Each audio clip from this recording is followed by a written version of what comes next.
ବିଛା ରାଶି ଆପଣଙ୍କର ରାଶି ଓ ଷଷ୍ଠ ଘରର ଅଧିପତି ମଙ୍ଗଳ ଆପଣଙ୍କର ରାଶି ଠାରୁ ଅଷ୍ଟମ ଘରେ ଗୋଚର କରିବେ। ମାସ ସାରା ସେଠାରେ ରହିବେ। ଅଷ୍ଟମ ଘର ଯେହେତୁ ଏତେ ଶୁଭ ଫଳ ମିଳିନଥାଏ। ଅଷ୍ଟମ ଘରେ ମଙ୍ଗଳ ରହିବା ଏହା ପରିବର୍ତ୍ତନକୁ ଦେଖାଏ। ଏହି ସମୟରେ ଆପଣଙ୍କର ଗୂଢ଼ ଜ୍ଞାନ ପ୍ରତି ରୁଚି ବଢ଼ିବ।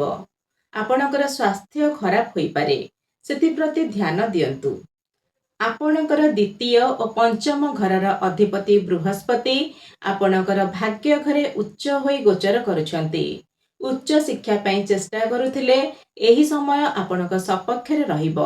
ପିତାଙ୍କ ଠାରୁ ଧନ ପ୍ରାପ୍ତି ହୋଇପାରେ। ଭାଗ୍ୟ ଆପଣଙ୍କର ସାଥ ଦେବ। ଲମ୍ବା ଯାତ୍ରା କରିପାରନ୍ତି। ଆପଣଙ୍କର ତୃତୀୟ ଓ ଚତୁର୍ଥ ଘରର ଅଧିପତି ଶନି ରାଶିଠାରୁ ପଞ୍ଚମ ଘରେ ବକ୍ରୀ ହୋଇ ଗୋଚର କରିବେ। ଏହି ସମୟରେ ସନ୍ତାନ ପ୍ରାପ୍ତି ପାଇଁ ଚେଷ୍ଟା କରୁଥିଲେ, ସନ୍ତାନ ପ୍ରାପ୍ତିରେ ବିଳମ୍ବ ହେବ।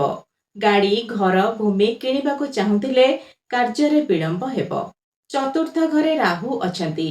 ପାରିବାରିକ ଜୀବନରେ ସମସ୍ୟା ଆସିପାରେ। ପରିବାରରେ ଭୁଲ ବୁଝାମଣା, ମତାନ୍ତର, ମନାନ୍ତର ହୋଇପାରେ। ସେଥିପ୍ରତି ସତର୍କ ରୁହନ୍ତୁ। ଆପଣଙ୍କର ସପ୍ତମ ଓ ଦ୍ୱାଦଶ ଘରର ଅଧିପତି ଶୁକ୍ର ଏକାଦଶ ଘରେ ନୀଚ ହୋଇ ଗୋଚର କରିବେ। ଶୁକ୍ରଙ୍କ ଉପରେ ମଙ୍ଗଳ ଓ ଶନିଙ୍କର ଦୃଷ୍ଟି ରହିବ। ଜୀବନସାଥୀଙ୍କ ଠାରୁ ଲାଭ ମିଳିବ। ବ୍ୟବସାୟରେ ଲାଭବାନ ହେବେ। ବିଦେଶ ସହିତ ଜଡ଼ିତ ବ୍ୟବସାୟ କରୁଥିଲେ ସଫଳତା ମିଳିବ। ଆୟ ଅପେକ୍ଷା ବ୍ୟୟ ଅଧିକ ହେବ। ଆପଣଙ୍କର କର୍ମ ଘରର ଅଧିପତି ରବି ମାସର ପ୍ରଥମ ଭାଗରେ ଦେବଗୁରୁ ବୃହସ୍ପତିଙ୍କ ସାଙ୍ଗରେ ଭାଗ୍ୟ ଘରେ ଗୋଚର କରିବେ। ଏହି ସମୟରେ ଆପଣଙ୍କର କର୍ମ କ୍ଷେତ୍ରରେ ଉନ୍ନତି ହେବ। ଆପଣଙ୍କୁ ସଫଳତା ମିଳିବ।